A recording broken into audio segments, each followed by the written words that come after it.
درباره سخن بودن. زنده باشه. پس دیدم که گپ سر کنم گپ سخنهای حاجی محترم تقویت کردیم. این در نقطه نظری تبابته گپ زدم. ما سخن نقطه نظری رضا بودنش، رضای معنوی بودنش سخن میکنم. زنده باشه. خب لیکن سخنهای من نه، سخنی که این معنی اینکه من شما رو دست میتونم گپ درباره امارات که بسیار دیسکوسی میکنم. من میگم این چیزایی ممکن شما همه بهتر میدونید. همین یک موردی صحبت ما شما. امروز وقتی که اینجا گفتم که شما موضوع گرفتید، من گفتم که حاجی چی موضوع گرفتن سخنرانی منه. من هم برای سخنرانی گرفتم. موضوع یک باشه. زنده باشه. خب همین گپ اولی که اول یه چیز دیگه گفتم که همین هر ماه یک بار فتوی حتمی در نقشه گیریم. ولی همین اتفاق ما نقشه نداره، نقشه کار. نقشه ما گیریم هر ماه یک روزی معین یا فرض همین جمعه انتخاب کنیم یا پنجشنبه اخیری ماه یا اولی ماه یا مابین ماه تا آخر ماه همین کنیم. همین جمع به روز انجام میشه که همین یک سالش نقشه کرده دعوی میپرسیم. آره همه مردم علاقه میدونن که کدام وقت باید اونا جلسه برون علاقه تیار شده میستن. موضوع هم تقسیم میشه که چقدر باید موضوع اختیاریه. هیچ کی مجبور نمیشه که شما فلان موضوع خدا چیزی که انتخاب کننده گفت. حاجی محترم بیت خوانده بهترین گوهر گنجینی هستی سخن است. در سخن جان نبود مرد سلام خاموش خاموش است. یعنی که گنجینی بهترین انسان سخن است. ما انسان ها را از روی سخن هایشان از مدیگر تفریق کم نگیرم. تفریق اگر آن کسی که سخندان نیستی یا درک سخن نمیکنه و مثل برده است. همین معنی داره. از بس که من حافظه کمکت ضعیف است.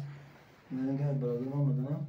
من بعضی چیزا نوشتم در اینجا که همین شکل اصلش فهمیده که چیزی سخن گنجینی بزرگ است که برابری از زبان پدید آمده چون دوری گران و اجلا بخش شنونده را به خود جلب میکنه. چون که از این سخنهای حاجی ما گوش کردیم همه همیشه گوش میدیم.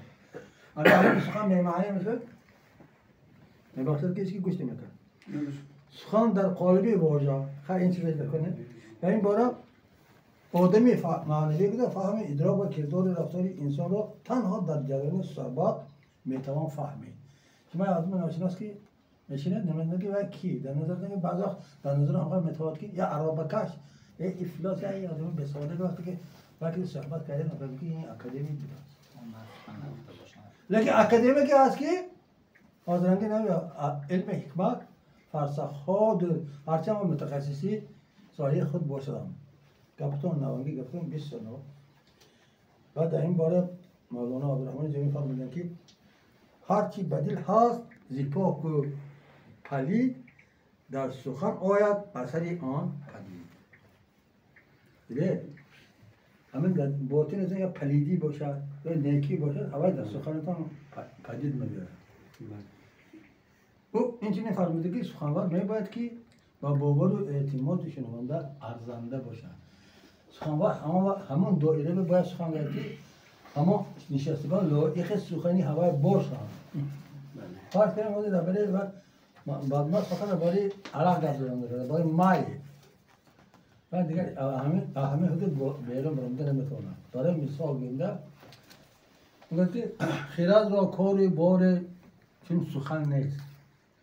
جهان را یادگار چون سخن نیست. گه لب را نشاط و خنده آرد گه از دیدن نمی اندوه بارد. از او خندد لبی اندوهمندان و از او گیران شود دلهای خندان.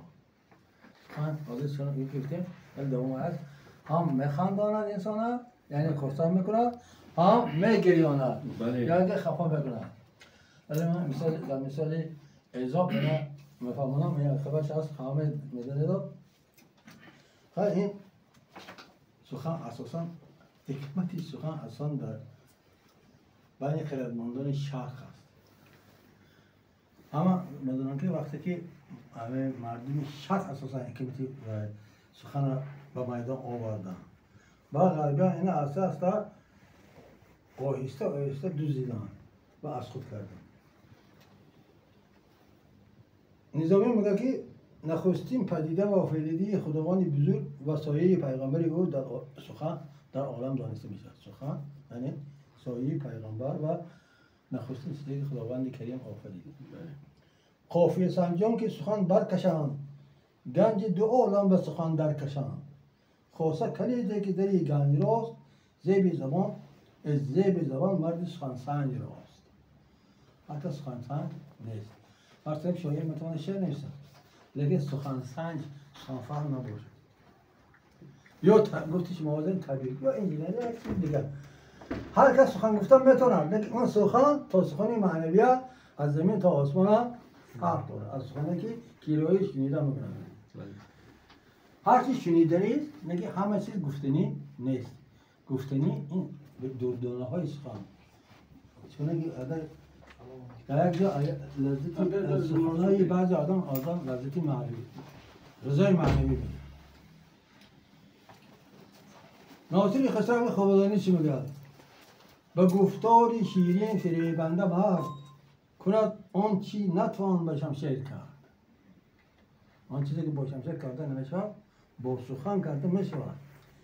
به نرمی گر سخن رانی همه ران، که از تیغ برند آید، که از تیزی برند آید دل و جان.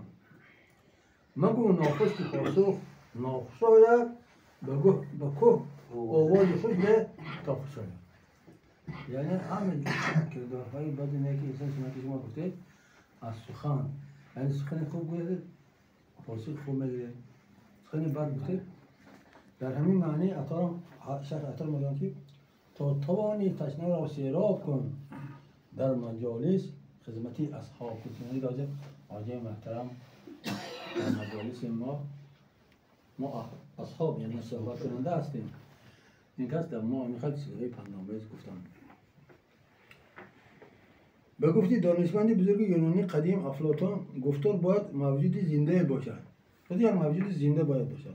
یعنی سری هر موضوع سخن گفته شود، بخش‌های زیرین وجود داشته باشند: آغاز، میانه و الف. من یه وقت انگلیسی گفتم، وقتی که خا گام میزنه، خا چیز میشه، در سه چیز اهمیت دادن میکنه. اگر در نوشتن هم باشه، میگم مقصد اگر نوشته سه چیز به تکرار نمیشه.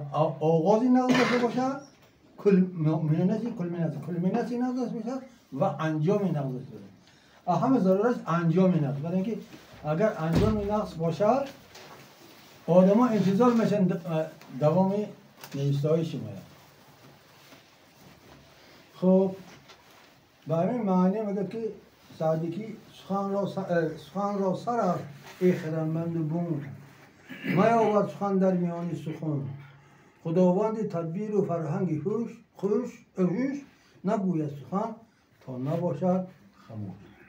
یعنی پس این سخن گوید اول آدم ها باید خاموش باشند، باید شما سخنید قابل سخنهای شما رسند. ابوشکر بلخی میگه که شنیدم که باشد زبانی سخن، چو الماس برا و تیغ کهن. چو الماس کاهن ببرد همه، سخن نیز دل را بدرد همه. این سخنی اگر بد باشد، تیز باشد، سخن بیفکند منبر و دار را، ز سوراخ بیرون ششه مار را. میخواد درباره سخن بزرگان